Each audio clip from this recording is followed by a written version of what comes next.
The year is 1975. A shadow has fallen over South Korea, a terror unlike anything the nation has ever witnessed. In a span of just 55 days, 17 innocent people are slaughtered in their own homes. Men, women, children, and infants. The killer strikes in isolated villages and bustling cities alike, vanishing before the blood has even dried. He leaves no fingerprints, only a trail of battered bodies and a police force paralyzed by confusion. The suspect is described as a ghost, a small, unassuming man who harbors a hatred so deep it demands a blood price from society itself. Who is this monster, and why is he hunting the most vulnerable? Before we descend into the dark mind of South Korea's first serial killer, please subscribe and support the channel for more deep dives into criminal history. On the humid afternoon of August 13th, 1975, the quiet stillness of Gwangju, a city in the southwest of South Korea, was shattered by a frantic report. A local man named Mr. Gu had gone to visit his friend, an elderly farmer named Mr. On, at his home on the outskirts of the city. What he found inside would haunt him for the rest of his life. The On residence was a humble, isolated structure, typical of the rural poor in the region. It stood alone, separated from the nearest neighbors by stretches of farmland and winding dirt paths. There was no gate, no security, just a small house that had always been open to friends. But on this day, the front door hung askew, the wood splintered around the lock. Mr. Gu stepped inside, calling out his friend's name, but the silence that answered him was heavy and oppressive. Moments later, he stumbled back out, pale and trembling, and rushed to the nearest police station. When detectives arrived, the scene that awaited them was a tableau of senseless violence. The victims were identified as 62-year-old Mr. On and his 58-year-old wife, Mrs. Park. The house, usually a sanctuary of simple country life, had been turned into a slaughterhouse. Mr. On was found lying on his bed, his body contorted in an unnatural position. His chest was riddled with stab wounds, the mattress soaked in blood.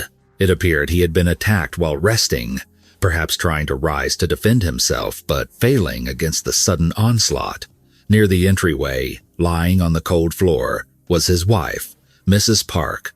The wall above her head was smeared with blood, and a distinct, horrifying indentation in her skull suggested she had been slammed violently against the hard surface. Forensic investigators began their grim work. Based on the coagulation of the blood and the rigor mortis setting in, the medical examiner estimated the time of death to be in the early hours of the morning, likely before dawn. The killer had struck under the cover of darkness. The house itself had been ransacked. Drawers were pulled out and dumped onto the floor. Clothes and meager possessions were scattered everywhere. It had all the hallmarks of a burglary gone wrong. The initial theory was simple. A thief had broken in, expecting an empty house or easy targets, and had resorted to murder when confronted. Analyzing the wounds, detectives deduced the killer's methods. The male victim, Mr. On, had likely been the first target. The killer, armed with a sharp blade, possibly a kitchen knife or a sickle, had lunged at the old man. The positioning of Mr. On's body, slightly shifted to the side, suggested a desperate, failed attempt to dodge the fatal blow. Mrs. Park, hearing the commotion, had likely started from her sleep. The evidence suggested she had tried to flee, making it as far as the door before the killer caught her. She was not stabbed but bludgeoned, her head driven into the wall with ferocious force. Despite the chaos, the police found no murder weapon. The killer had taken it with him. However, amidst the debris on the floor, they found a single, crucial clue: a footprint. It was a small shoe print, roughly a size 7 or 8 in American sizing. This suggested the perpetrator was a man of smaller stature, perhaps slight of build, which contrasted terrifyingly with the brutal strength required to commit such violence. Beyond the footprint, the crime scene was frustratingly clean of identifiable evidence. No fingerprints, no dropped personal items. As the detectives expanded their perimeter, they interviewed neighbors and locals. The consensus was confusing. The An family was known to be destitute. Their home was dilapidated, their clothes worn. To any observer, it was obvious they had no money. Why would a robber target the poorest house in the area when there were wealthier farms just down the road? This inconsistency gnawed at the lead investigators. If money wasn't the primary motive, or if the robbery was a cover, could this be personal? Was this a grudge killing? The investigation pivoted to the victim's social circle. Neighbors described the couple as kind, hard-working people who kept to themselves. They spent their days gathering firewood in the mountains or taking odd jobs to scrape by. They had no known enemies, except, perhaps, within their own bloodline. The couple had one son, a man named Ji-ho. Ji-ho had moved away years ago, marrying into a wealthy family and rarely returning to his humble roots. According to local gossip, the relationship was strained. Ji-ho was ashamed of his parents' poverty, and his wife openly despised them. Whenever the son did visit, it usually ended in arguments, with the daughter-in-law instigating conflict. Police brought Ji-ho in for questioning. The young man was visibly shaken. He admitted that he and his parents had a difficult relationship and that he hadn't been a filial son. However, his grief seemed genuine. When asked for an alibi, Ji-ho stated that his own child had been suffering from a high fever for several days. He had spent the entire night of the murder at his own home, tending to his sick son. Both his wife and his mother-in-law corroborated this story. Furthermore, the logistics didn't add up. Ji-ho lived hours away. A round trip by motorcycle on the rough country roads would have taken at least 10 hours' time he simply did not have unaccounted for. Ji-ho was cleared, but before leaving the station, Ji-ho offered another lead. He revealed that his parents had borrowed a significant sum of money to help pay for his wedding years ago, a debt they were still struggling to repay. The creditor was a man named Mr. Kwon. Ji-ho claimed that Kwon had recently visited him, demanding he pay his parents' debt. When Ji-ho refused, Kwon had made ominous threats, warning that something bad might happen to the An family if the money didn't appear. The detectives wasted no time.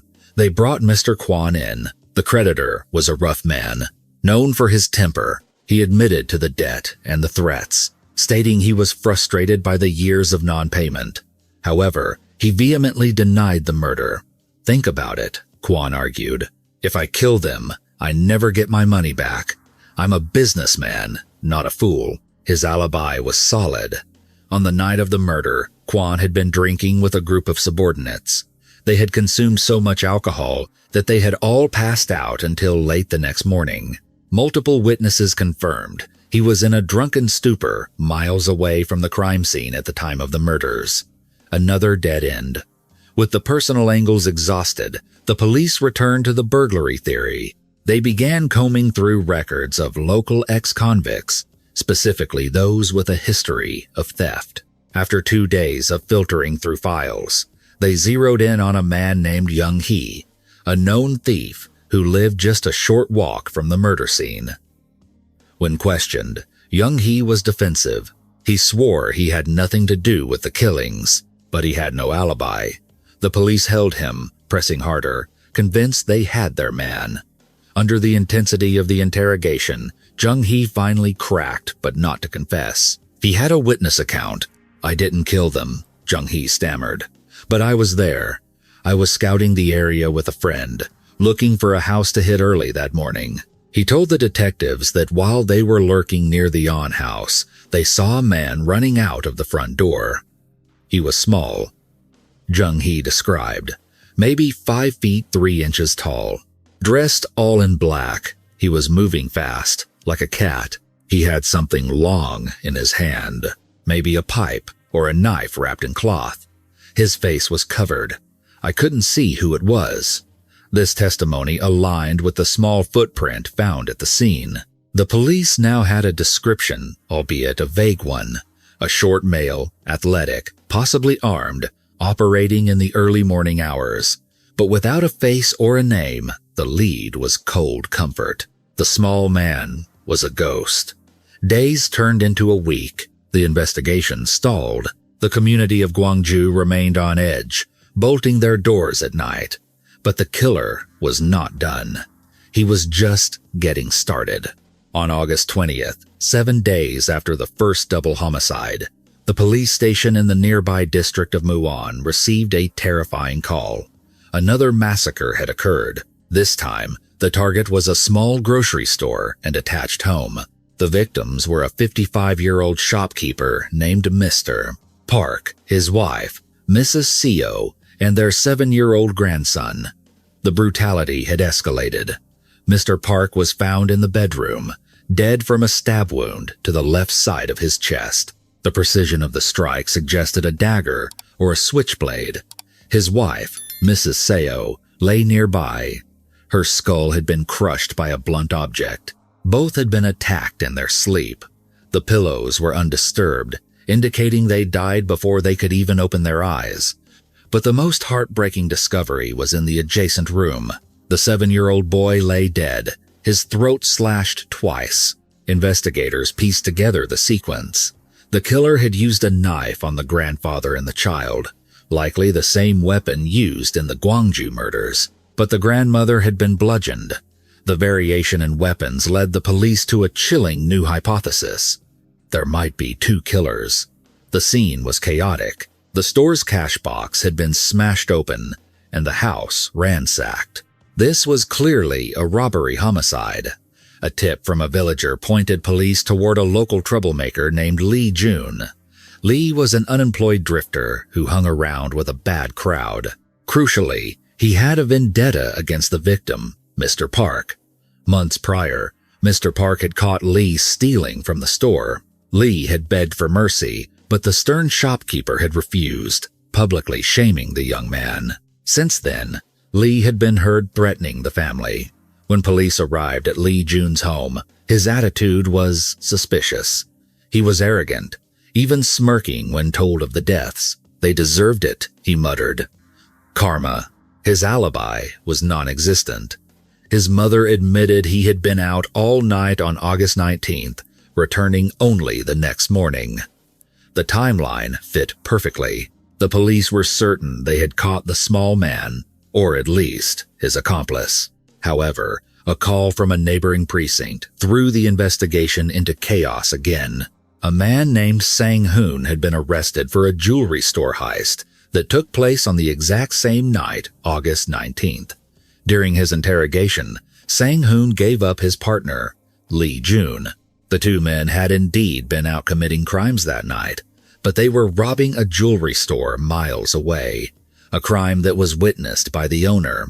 Lee Jun was a thief, yes, but he was not the serial killer. The detectives were back to square one. 2 massacres, 5 dead bodies, 2 different towns, and absolutely 0 solid leads on the perpetrator. News of the killings began to spread beyond the provinces. The press dubbed it a rampage, and fear began to bleed into the capital city of Seoul. The pressure on the police was mounting.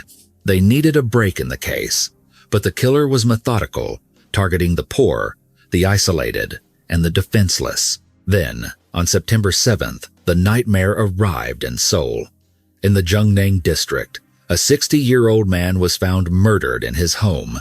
The house was ransacked. The motive appeared to be robbery. The modus operandi, a knife attack, blunt force trauma, and a messy search for cash matched the cases in the south.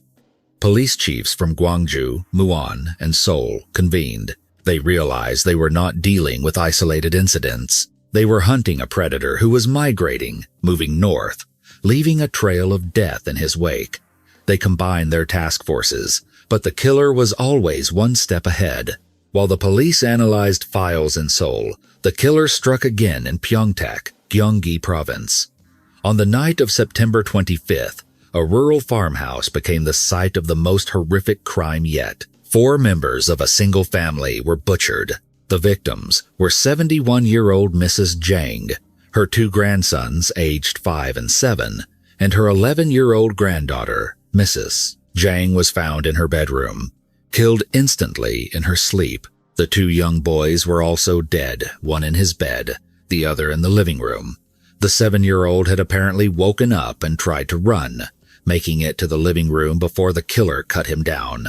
But the fate of the 11-year-old girl revealed a sadistic depth to the killer's psyche that shocked even the hardened detectives. She had been dragged out of the house, taken to a tree in the backyard, and tied up. She had been sexually assaulted and then brutally murdered.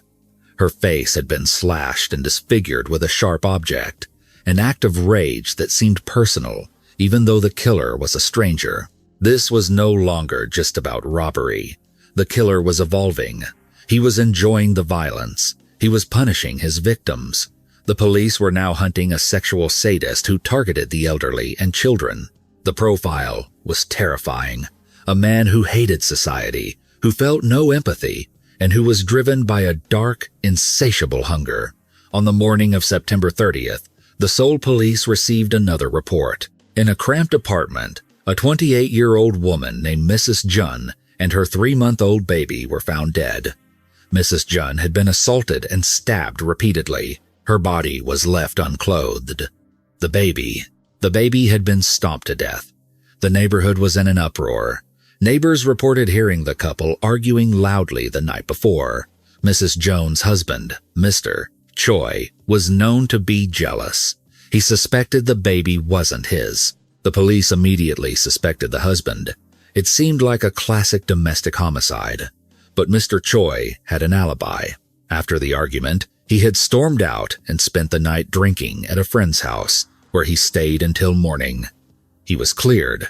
With the husband ruled out, the detectives looked at the crime scene photos. The brutality, the sexual assault, the unnecessary violence against the infant. It bore the signature of the Pyeongtaek killer. The small man was in Seoul, and he was killing almost every other day. The reign of terror that had gripped South Korea showed no signs of abating. Just 3 days after the gruesome discovery of the mother and infant in Seoul, the killer struck again, moving with a frenetic energy that terrified investigators. On the night of October 2nd, the police in Suwon, a major city in Gyeonggi Province just south of the capital, received yet another harrowing report. Mr. No, a 38-year-old husband, and his wife had been slaughtered in their home. The brutality was consistent with the killer's escalating profile. Mr. No had been attacked with a sharp weapon, likely a knife, and had bled to death from severe chest wounds. His wife had suffered a fate even more horrific. She was found in the bedroom, stripped naked, her hands bound tightly behind her back. She had been sexually assaulted before being strangled and bludgeoned. The house, like the others, had been ransacked, but the violence far outweighed any financial gain. In less than 2 months, a series of massacres had occurred across multiple provinces, leaving a trail of shattered families and a nation paralyzed by fear. The newspapers were screaming for answers, and the police force was under immense pressure from the highest levels of government. Foreign media outlets began to pick up the story, casting a spotlight on the South Korean authorities' inability to catch a single man, a man described only as small, agile, and utterly ruthless. Then, just as the investigation seemed to be drowning in dead ends, the killer made a mistake. On October 3rd, the day after the Suwon murders, a man was spotted walking near a golf course in Seongnam City. He spotted a young woman, 21-year-old Miss Lee, walking alone on a secluded path, driven by the same dark impulse that had claimed so many lives. He lunged at her, pressing a knife to her throat. He dragged her toward the dense woods, tearing at her clothes, intending to rape and kill her. But this time, the victim fought back. Hearing the sound of an approaching vehicle, Miss Lee screamed with everything she had. The sudden noise and the threat of exposure spooked the attacker. He shoved her aside and fled into the mountains, disappearing into the undergrowth. Miss Lee survived, traumatized but alive. However, paralyzed by the stigma of the attack and fear of retribution, she did not immediately report the incident, leaving the police unaware that the ghost they were hunting had just shown his face. The killer, now desperate and likely running low on funds, retreated to Seoul. He drifted through the city, eventually ending up near Jeonnam-po Station. There, he encountered a 23-year-old man who had recently been released from prison. Seeing a kindred spirit, or perhaps a pawn, the killer tried to recruit the young man for a robbery, but the ex-convict was not interested in partnership. Instead, he saw an opportunity to steal the killer's meager possessions. A scuffle ensued. The young man grabbed the killer's bag and ran. Enraged, the killer chased him down. In a blind fury, he murdered the young thief, retrieving his belongings and stripping the dead man of his jeans. It was a petty, vicious murder over a pair of pants, but it would be his undoing. The jeans were stained with the fresh blood of the victim. Needing to clean the stolen garment, the killer walked into a laundry shop near the Changyangni train station. The date was October 7th. The shop owner, a sharp-eyed 26-year-old named Ha Gun-bae, took the bundle of clothes. As he unfurled the jeans, he recoiled. They were stiff with blood, far too much to be explained away easily. The customer, a small man with a dark complexion, waved it off casually. He claimed he had gotten into a fist fight with a friend and had suffered a nosebleed. But Mr. Ha was suspicious. The blood was soaked deep into the denim, and the man's demeanor was erratic, his eyes darting around the shop. He didn't look like a man who had won a fight. He looked like a fugitive. Playing along, Mr. Ha accepted the order, but the moment the strange man left the shop, Mr. Ha picked up the phone and dialed the police. Detectives set up a stakeout around the laundry shop, waiting in the shadows. When the man returned to collect his clean clothes, they pounced. He was arrested without a struggle and hauled to the station for interrogation. His name was Kim Dae-du. At the station, Kim Dae-du was arrogant. He chewed gum loudly, smirking at the detectives, treating the interrogation like a joke. When asked about the blood on the jeans, he stuck to his story about a fight. When pressed harder, he changed his tune, claiming he had been beaten up by a local gang. He even lashed out physically, attacking a guard and threatening to smash his own head against the wall to end it all. But the police were methodical. They brought in the local gangs for questioning. None of them recognized Kim. His alibis were crumbling. Then came the forensic breakthrough. Investigators took Kim's shoes and compared the soles to the plaster cast of the footprint found at the very first murder scene in Gwangju, the home of Mr. An. It was a perfect match. Confronted with the physical evidence, the smirk finally faded from Kim Dae-du's face. The facade of the tough street thug cracked, revealing the monster underneath. He confessed, and as he spoke, the detectives realized with horror that they were not just dealing with a robber, but with South Korea's first documented serial killer. He admitted to everything: the elderly couple in Gwangju, the family in Muan, the carnage in Seoul, Pyeongtaek, and Suwon. He confessed to killing 17 people in total. His motive? He hated people.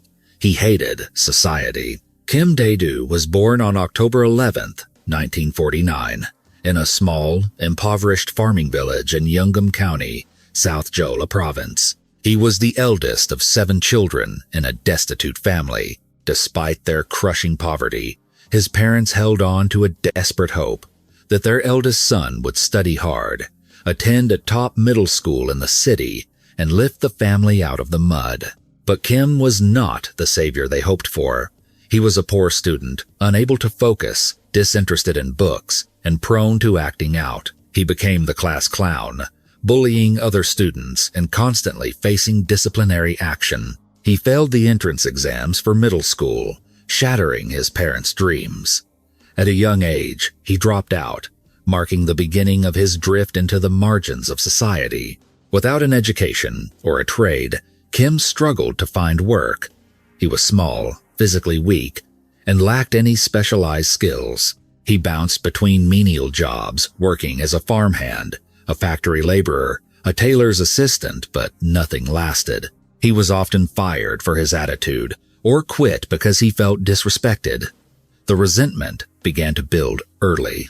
He was exempted from mandatory military service due to his poor physical condition, which in South Korean society at the time was seen by some as a mark of shame, a failure of masculinity. He felt judged by everyone, his disappointed parents, his successful peers, the bosses who yelled at him. One incident in particular fueled his rage. While working as a porter, he accidentally dropped a heavy crate. The manager berated him in front of everyone, calling him useless. Kim, whose pride was his only possession, snapped. He attacked the manager, beating him severely. He was fired and forced to pay damages he couldn't afford. By his early 20s, Kim was an outcast. He fell in love with a neighborhood girl, but when he proposed, she rejected him flatly. She wanted a man with a future, a job, and money, things Kim did not have. The rejection festered. He became volatile, picking fights with strangers who he felt were looking down on him. In 1973, his violence landed him in prison. He was convicted of assault and sentenced to 1 year and 6 months, followed by 3 years of probation. Prison was meant to be a place of rehabilitation, but for Kim Dae-du, it was a finishing school for hatred. Inside, he was at the bottom of the food chain. Other inmates bullied him, beating him for his small size and arrogance. He learned that in this world, only the strong and the cruel survived. He spent his nights in a cold cell, nurturing a dark fantasy. When he got out, he would make them all pay, not just the inmates, but the entire world that had rejected him. On August 15, 1975, Kim was released. He walked out of the prison gates with a sliver of hope, intending to find an honest factory job and start over. But he carried the red star, the mark of an ex-convict. In the conservative society of 1975, no one would hire a man with a criminal record. Doors slammed in his face. Friends ignored him, even his family, weary of his failures and the shame he brought them, treated him with cold indifference. Starving, penniless, and alone, something inside Kim Dae-du finally broke. He concluded that society had conspired to destroy him. If the world would not let him live, he would not let the world sleep. He decided to take revenge. His plan was not targeted at specific enemies, but at happiness itself. He would kill the innocent, the wealthy, the happy families that represented everything he could never have. On August 12th, just weeks after his release, he found a rusty sword while wandering the streets. He sharpened it. The next morning, he boarded a train to Gwangju, heading toward the rural silence where his rampage would begin. He wore a mask and crept into the home of Mr. An and Mrs. Park. When Mr. An woke up and tried to run, Kim cut him down without a second thought. He smashed Mrs. Park's head against the wall, unleashing years of pent-up frustration in a single act of violence. From that house, he took only a cheap flashlight, a pathetic prize for 2 human lives. But the killing gave him something else, a sense of power. After fleeing the scene, Kim traveled to Suncheon. There, he met an old acquaintance, a 27-year-old man named Kim Hoan. Kim Dae-du, realizing he needed help to handle larger families, manipulated Hoan. He flashed the stolen flashlight and spun tales of easy money. He convinced Hoan that the world owed them, that taking what they wanted was their right. Together, the pair traveled to Muon. They stalked the streets until they found the grocery store owned by Mr. Park. It looked prosperous enough to hold cash, yet isolated enough to be vulnerable. They broke in at night.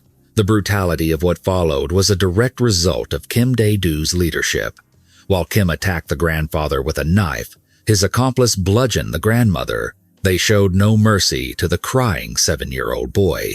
To ensure there were no witnesses, they stomped on the dying victims until the movement ceased. They found roughly $50 in the cash box, a fortune to them, but a pittance for 3 lives. They ate the family's food, drank their liquor, and left the bodies to be found the next morning. Emboldened by the success, the duo boarded a train for Seoul, dreaming of bigger scores. But the reality of their crime began to weigh on Kim Hoan. The blood, the screams of the child, it was too much. Upon arriving in the chaotic bustle of Seoul, Ho-won slipped away, abandoning Kim Dae-du. Kim was alone again. But he didn't stop. If anything, the abandonment made him more vicious. He targeted the home in Jungnang district, killing the 60-year-old owner for absolutely nothing. No money was found. Frustrated, he moved south to Pyeongtaek, where his rage boiled over into the sexual sadism that would define his later crimes. The attack on the grandmother and her 3 grandchildren in Pyeongtaek marked his complete descent into inhumanity. He didn't just kill, he destroyed. The slashing of the young girl's face was an act of symbolic erasure. He wanted to deface the innocence he despised. As he confessed, Kim Dae-du spoke with a chilling detachment. He explained his logic to the horrified detectives. I killed adults because they could identify me. I killed children because their crying was annoying. I killed women because I hated them. He claimed that he chose isolated, run-down houses on purpose. He knew the police would prioritize the protection of the wealthy neighborhoods in the city centers. By striking the poor in the countryside, he believed he could slip through the cracks of the investigation. And for 55 days, he was right. The police had caught their monster, but the trial would reveal the depth of the cracks in South Korean society that had helped create him. Kim Dae-du was a man made of pure resentment, a mirror reflecting the darkest consequences of social alienation. The arrest of Kim Dae-du sent shockwaves through the Korean peninsula. For 55 days, the public had lived in the shadow of a faceless monster, a phantom who struck in the dead of night and vanished into the mist. Now, seeing his face plastered across every newspaper and television screen, the nation was forced to confront a terrifying reality. The killer was not a giant, nor a foreign invader. He was one of them, a small, unassuming man from the countryside, a product of the very poverty and social neglect that many Koreans were trying desperately to forget during the country's rapid economic rise. As the investigation transitioned into a legal battle, the true depth of Kim Dae-du's depravity became the centerpiece of the national conversation. He was charged with 9 robberies and 17 murders, along with multiple counts of sexual assault and attempted murder. The scale of the violence was unprecedented in modern South Korean history. Prior to 1975, the concept of a serial killer, a predator who hunts purely for the psychological gratification of the act, was largely foreign to the Korean public. Murders were usually crimes of passion or botched robberies. But Kim Dae-du was different. He was the harbinger of a darker age. During the initial on-site inspections, where police bring the suspect back to the crime scenes to reenact the events for evidence, Kim displayed a chilling lack of remorse. Surrounded by angry mobs of villagers shouting for his execution, he remained impassive. He walked through the reenactments with a casual, almost bored demeanor. In one infamous moment captured by the press, he was seen chewing gum while describing how he bludgeoned an elderly woman to death. To him, the lives he had extinguished were nothing more than props in his personal war against a society that had rejected him. The trial began under intense public scrutiny. The courtroom was packed, the air thick with tension, and the stifled sobs of the victims' grieving families. Kim Dae-du stood in the dock alongside his one-time accomplice, Kim Ho-won.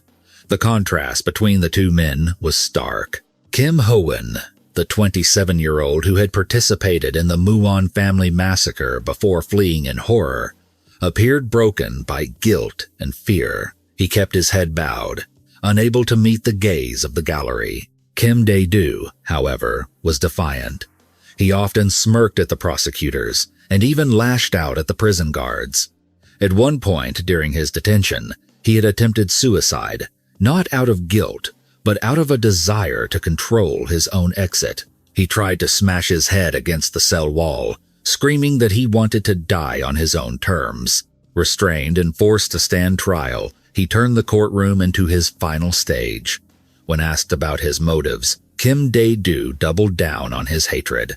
He told the court that he had tried to live earnestly after his first stint in prison. He spoke of the rejection, the cold shoulders, and the impossibility of finding work with a criminal record. He painted himself as a victim of a rigid, unforgiving hierarchy. He famously declared that he killed adults because they might recognize his face, and he killed children simply because their crying annoyed him. He admitted to killing women out of a deep-seated misogyny, born from his romantic rejections.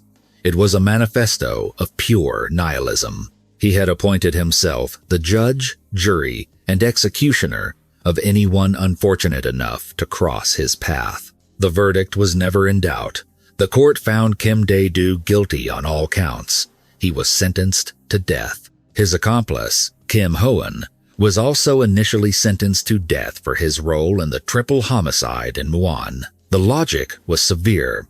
Even though he had fled later, he had actively participated in stomping the victims to death. However, the appellate court took a different view, recognizing that Kim Ho-eun had been manipulated by the dominant personality of Kim Dae-du and had voluntarily ceased his criminal activity after one incident. His sentence was commuted to life imprisonment. As Kim Dae-du sat on death row awaiting the hangman's noose, a strange transformation occurred. The man who had chewed gum while reenacting murders and sneered at the families of the dead began to change. Under the guidance of a prison chaplain and corrections officers who treated him with the basic humanity he claimed he had never received outside, Kim turned to religion. He began to read the Bible. He spent his days in prayer. The rage that had fueled his 55-day rampage seemed to evaporate, replaced by a quiet, almost serene demeanor. He expressed deep regret for his actions. In his final interviews and letters, he apologized profusely to the families of the 17 people he had slaughtered. He spoke of the pain he had caused and his hope for redemption in the afterlife. Whether this conversion was a genuine spiritual awakening or a final manipulation by a psychopath mimicking human emotion is a subject of debate to this day. However, his final words to the authorities contained a lucid and surprisingly insightful critique of the penal system. Kim Dae-du left behind a verbal will of sorts. He implored the South Korean justice system to change how it handled inmates. He argued that placing first-time offenders, like he had once been, in the same cells as hardened career criminals was a recipe for disaster. He called the prisons schools for crime, where young men convicted of minor offenses learned the trait of violence from older, more dangerous mentors. He warned that if the system did not separate these groups and focus on genuine rehabilitation, it would continue to churn out monsters like him. It was a chillingly rational piece of advice from a man who had lost all reason. On December 28, 1976, just over a year after his capture, the execution order was carried out. Kim Dae-du was led to the gallows at Saedaemun Prison in Seoul. Witnesses to the execution described a surreal scene. Most condemned men walked to their deaths, weeping or trembling, their legs giving out beneath them. Kim Dae-du walked calmly. He did not struggle. According to the prison records and witness accounts, as the noose was placed around his neck, he did not look fearful. Instead, a faint smile played on his lips. It was not the smirk of the arrogant killer from the trial, but a smile that some interpreted as peace, and others as a final, inscrutable riddle. At the age of 27, the life of South Korea's first serial killer ended with the snap of a rope. His body was cremated, and his ashes were buried in a Christian cemetery in Gyeonggi Province, a final resting place for a man who had made the world a hell for so many. The accomplice, Kim Ho-eun, served 20 years in prison. He was released on parole in the 1990s. Reports suggest he eventually married and settled into a quiet, anonymous life, carrying the heavy burden of the past in silence. The legacy of the Kim Dae-du case extended far beyond the immediate horror. It forced a modernization of South Korean police investigation tactics, the realization that a killer could move between jurisdictions without police departments sharing information led to an overhaul of the national crime reporting system. It also sparked a fierce debate about the treatment of ex-convicts and the social stigma that pushes marginalized men toward violence. a debate that echoes Kim Dae-du's final warning. Decades later, the case continues to haunt the cultural imagination of Korea. In 2017, the film Ordinary Person was released, drawing heavy inspiration from the Kim Dae-du case. The movie explores the era's political corruption and the terrifying nature of the crimes, proving that the scars left by the small man have never fully healed. Kim Dae-du remains a grim milestone in criminal history, the man who showed a developing nation that darkness could hide behind the face of an ordinary neighbor. That is the terrifying true story of Kim Dae-du, the man who plunged 1970s Korea into a nightmare. 17 lives were taken in less than 2 months, all because one man felt the world owed him a debt he decided to collect in blood. It is a chilling reminder of how resentment, when left to fester in the dark, can transform a petty thief into a monster. What do you think about the accomplice's sentence? Did Kim Ho-won deserve a second chance at life after participating in such a brutal family massacre? Or should he have faced the same fate as the ringleader? Let us know your thoughts in the comments below. If you found this case compelling, please like the video and subscribe to the channel for more deep dives into the world's most notorious criminal cases. Stay safe, and we will see you in the next investigation.